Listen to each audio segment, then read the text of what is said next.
Selamat pagi, semoga semuanya berbahagia.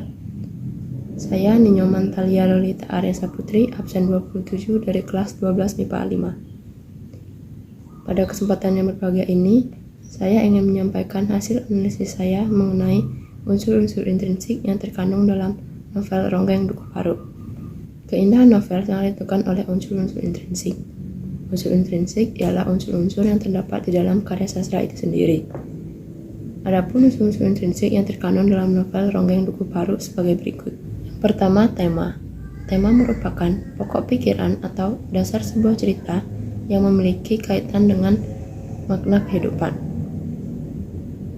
Tema yang menonjol dalam novel Ronggeng Dukuh Paruk ini yaitu bertemakan percintaan, budaya, dan adat istiadat, di mana novel Ronggeng Dukuh Paruk ini menceritakan tentang adat istiadat dan kebudayaan dari sebuah dukuh yang ada di Banyumas bernama Dukuh Paruk yang kondang dengan ronggengnya.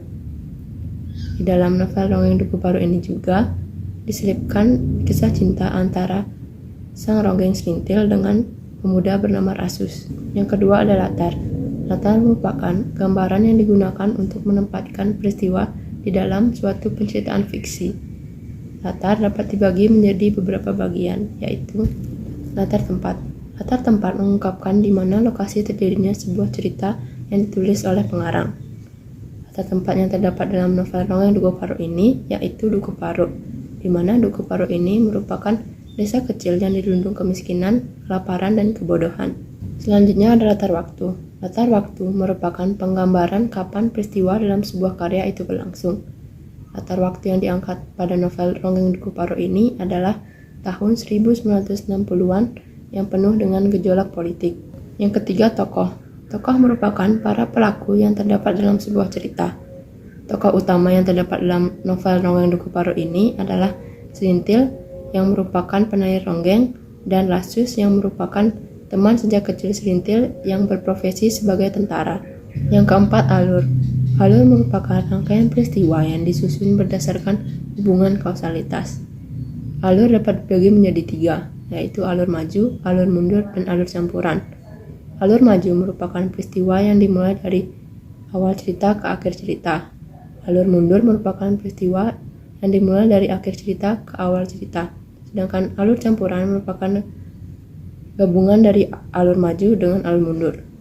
Alur yang paling menonjol dalam novel Ronggeng Dukuh Paruk ini merupakan alur maju, tetapi disertai dengan flashback yang menceritakan kisah masa lalu seperti malapetaka KTP Bongkrek yang terjadi 11 tahun lalu.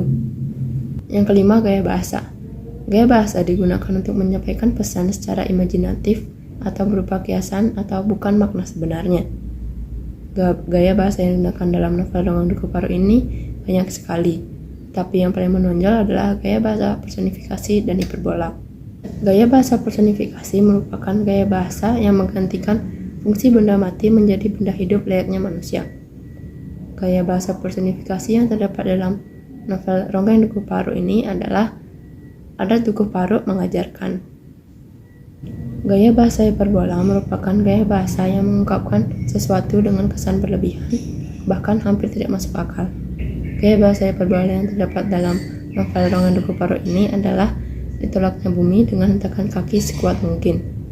Yang terakhir, amanat. Amanat merupakan pesan pengarang yang disampaikan kepada pembaca melalui karyanya.